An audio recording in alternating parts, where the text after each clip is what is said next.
Madilim talaga siya, yung ordinary compared dito sa pinalagay nating ceramic film. Hello guys and gals, Ry your car guy here. Product review muna tayo. Magpapaceramic tint tayo ngayon. Papalitan natin tong ordinary tint na free lang ng kasa.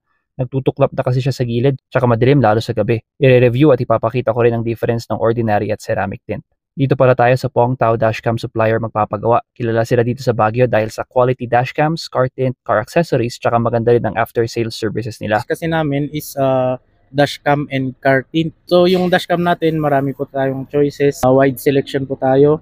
And then meron din po kami sarili naming brand na high-end na Pong Tao Dashcam ang pangalan. Made in Taiwan po siya. Meron tayong mga accessories ng mga SUV, van, truck. Tama raw FX kasi marami po dito sa atin yan. Kaya naman makikita nyo, umaga pa lang nagsisimula ng maipon ng customers, buti nauna tayo. Kung maalala nyo rin yung FX na sumikat dati na nanalo sa isang racing event, sa kanila pala yun. May mga project cars din sila na sinasali at nag-champion pa sa mga car shows. Ayan, sinisimulan na. Tinatanggal muna yung old tint at nililinisan. Habang ginagawa, na-share naman sa atin ni Boss Jemar, owner ng shop, yung mga benefits ng ceramic. Ang benefits kasi ng nano ceramic tint versus sa ordinary. Sa ordinary tayo, pag nasa labas, hindi ka makikita. Pero pag nasa loob ka, madilim.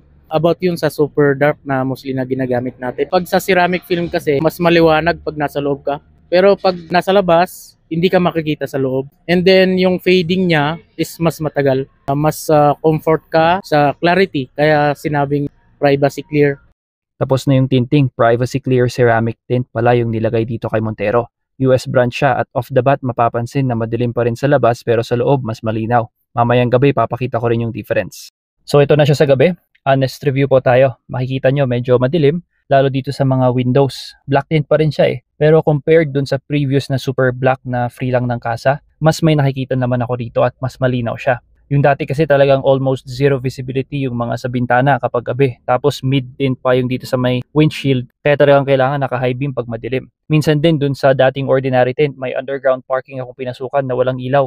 Biglang dumilim pagpasok ko, yung halos hindi ko na makita yung mga side mirrors. Dito sa ipinalit kong privacy clear ceramic film, I would say around 25 to 30% better clarity siya on those similar instances. At pansin ko din sa umaga yung dati na ordinary super black, talagang hindi mo maaninag yung tao sa loob. Pero dito sa bagong privacy clear ceramic film, may certain times, depende sa sinag ng araw, na medyo maaninag mo yung tao sa loob. Personally, okay lang sa akin yun. Minor trade-off lang siya in exchange sa clarity naman na nabibigay niya sa gabi.